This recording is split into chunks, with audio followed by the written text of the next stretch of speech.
biblical theology protects our churches from error. As you may know, there are so many false churches and false believers spreading throughout the globe today because so many false teachers grab a text of Scripture and just distort it and use it to what they know will appeal to their hearers. They make the text about them and not finally about Christ. So suppose you were teaching Deuteronomy 28, or suppose, let's say, a prosperity gospel preacher is teaching Deuteronomy 28, and there's covenant blessings and covenant curses after Moses gives the law.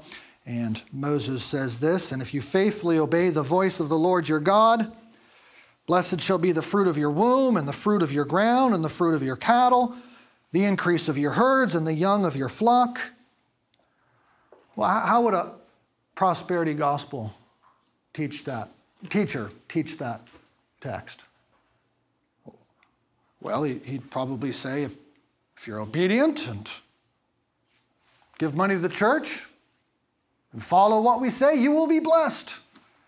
Your crops will go, your goat will give milk, and your children will be prosperous. You'll be blessed.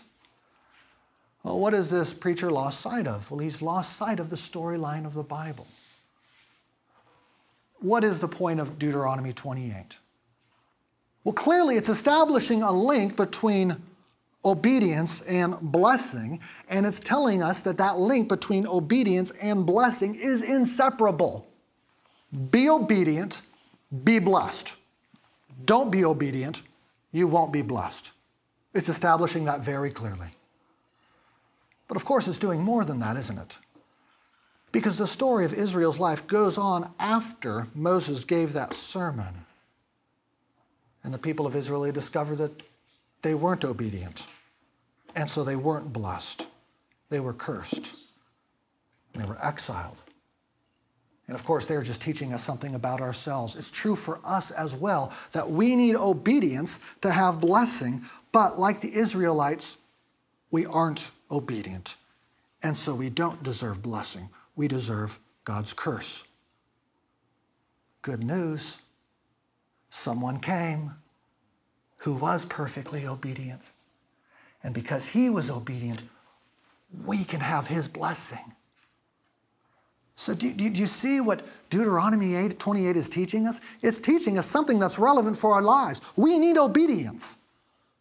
But it's also teaching us we aren't obedient. We need Christ.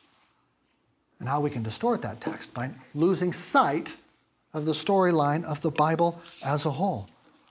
The prosperity gospel teacher, like so many other forms and kinds of false teachers, makes the Bible all about us and what we get in the here and now, when really it's all about Christ.